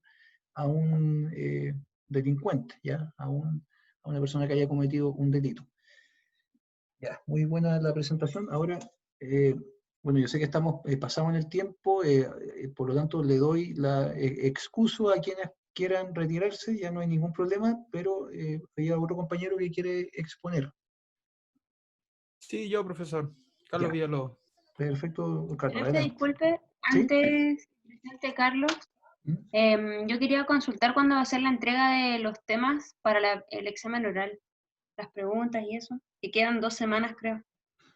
Ya. Sí, mira, te lo puedo decir de inmediato, ya, porque es lo que está en lo que yo tengo en el programa. Sorry, se lo pregunto ahora porque me tengo que retirar, entonces quería saberlo antes. Sí, perfecto, mira. Va a entrar las acciones constitucionales, ¿ya? Recurso de protección, recurso de amparo. Va a entrar obviamente la ley de prensa, va a entrar lo que hace el Colegio de Periodistas, va a entrar lo que hace el Consejo de Ética de los Medios de Comunicación Social. En realidad va a entrar todo lo que yo he pasado, ¿ya? Va a entrar lo que me falta todavía, quiero profundizar un Profe, poco más. pero esto, ¿usted lo puede subir a un documento a la plataforma? ¿Qué cosa? ¿Qué cosa en estudio? ¿Qué se puedo subir qué? Lo que está diciendo ahora. Lo que entra Ya. así como los contenidos en un documento.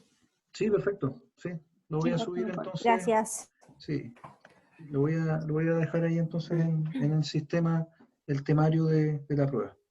Ya, profe, gracias. Gracias, profe. Ya, de nada. Ya, entonces, don Carlos, adelante cuando quiera. Ya, profesor.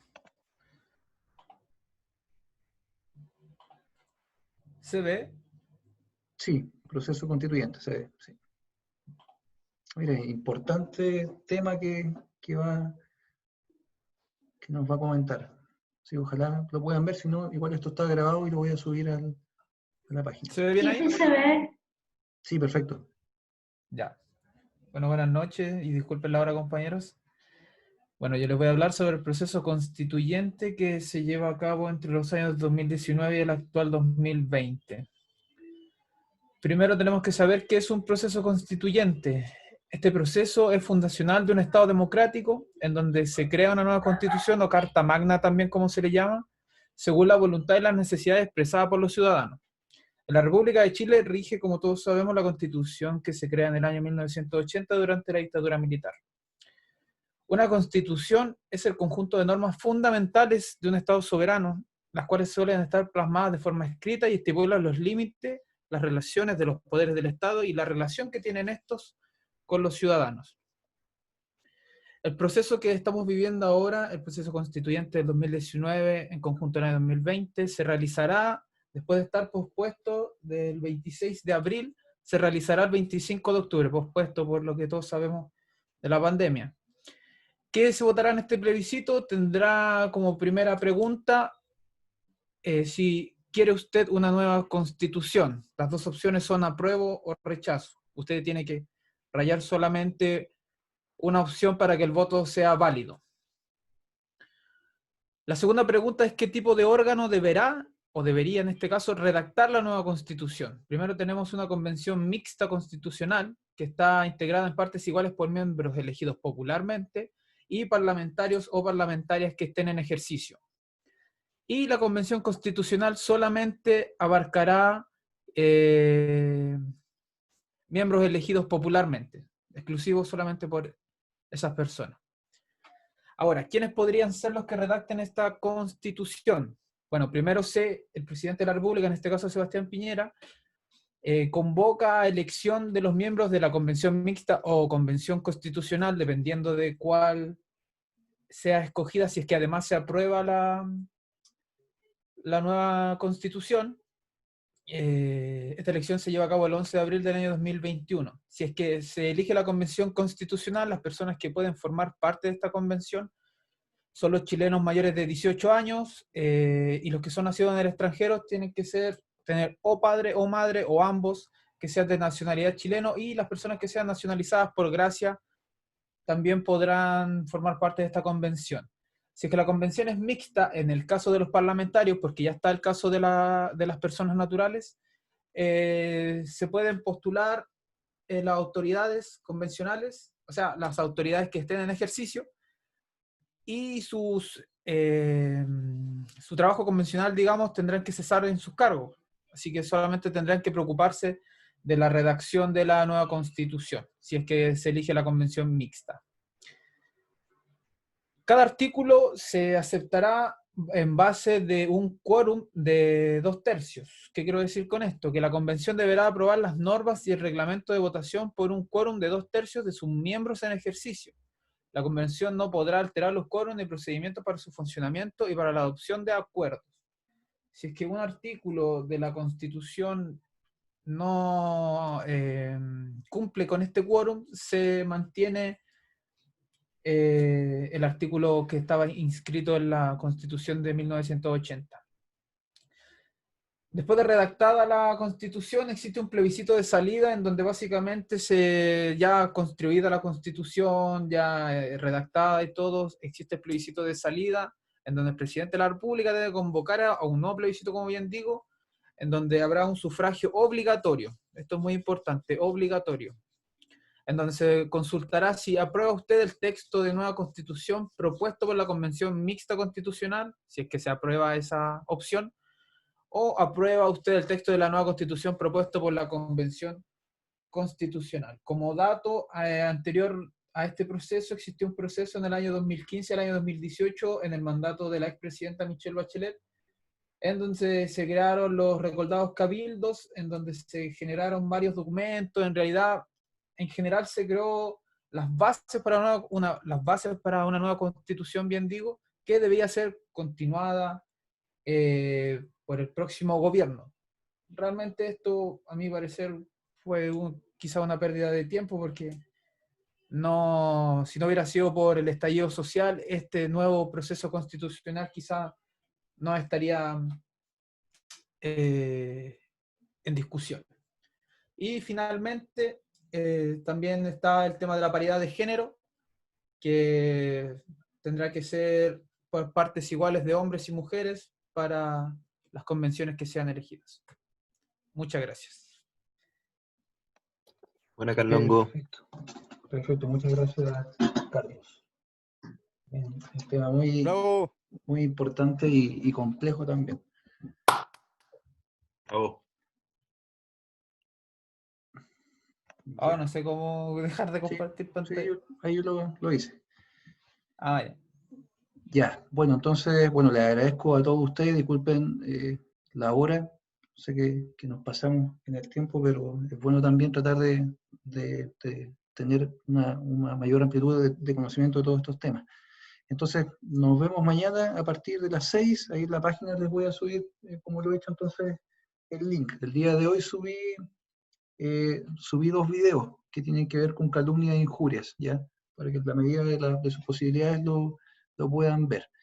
Entonces nos vemos mañana a las 18 horas. Mañana les corresponde disertar a Marcelino Madariaga, Carlos, ya ustedes, Carlos Villalobos ya disertó. Marcelino Madariaga, Miguel Catalán, Ángelo Lillo, Darien Liberona y Michelle Torres. Esas son las exposiciones que tengo para mañana. Y si alguien más quiere, también lo podemos ir adelantando. ¿Profe? ¿Sí, dígame? Las notas del ensayo y las notas de la presentación, ¿cómo en cuánto tiempo más van a estar? ¿Las va a mandar al correo? ¿Las va a subir a la Mira, plataforma? las notas de la presentación las tengo yo acá mismo. Del ensayo todavía no, porque lo he leído casi todos, pero no he puesto las notas todavía. ¿Qué me pregunta, Romy? Sí. Ya, por ejemplo, tú tienes un 6-9 en la presentación. Ay, ¿por qué no un 7? Profe? ¿Qué hice mal? Profe, ¿y yo? ¿Tu Cristóbal nombre? Olave, ¿qué nota tengo? Cristóbal Olave tiene un 6-6. Ya, vale. Gracias, profe. Ya, ¿alguien más quiere saber su nota? De los que están acá. Yo, profe. ¿Quién habla? ¿Nicole? Nicole. Pero tú no expusiste hoy día, ¿cierto? Lo expuse el 14 de mayo. Entonces te debo la nota porque la tengo anotada en otra libreta. Te la debo a ti. Pero la voy a publicar. Bueno.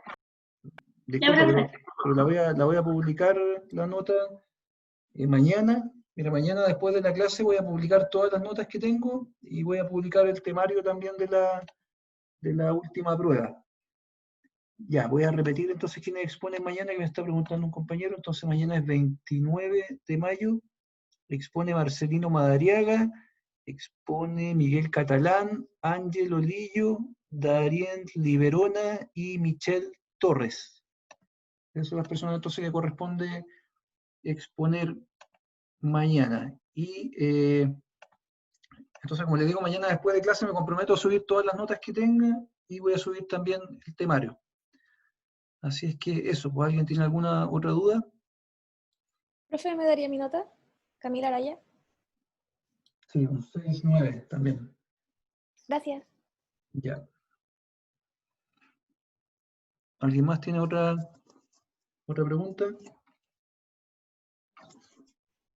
Ya, entonces No, mañana vamos a tener profe. ¿Ah? ¿Sí? Disculpe, soy Sebastián Galvez, de aquí.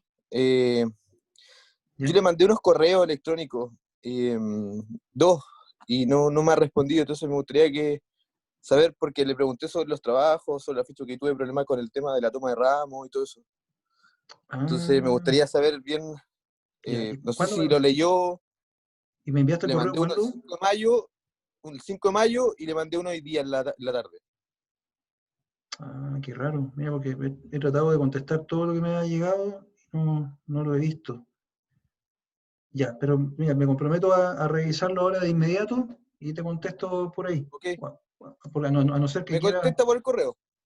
Es que como tú quieras, pues si quieres lo puedes hacer público ahora y lo contesto por acá mismo, o prefieres que te conteste por el correo, como tú me digas. Por el correo, por favor. Ya, Sí, perfecto. no, no. Perfecto. Okay. Sí, reviso de inmediato y te lo contesto. ¿Alguien más tiene alguna otra duda? Ya, perfecto. No, ninguna. Ya, muchas gracias por su asistencia. Entonces nos vemos mañana a partir de las 18 horas. Cualquier duda ahí me escriben en correo, voy a comenzar a revisar los que no he podido contestar. Así que muchas gracias, cuídense mucho, que estén bien. Nos vemos mañana. Hasta Chao, mañana. profe. Chao. Chao, chao. Chao, profe. Profe. Chao.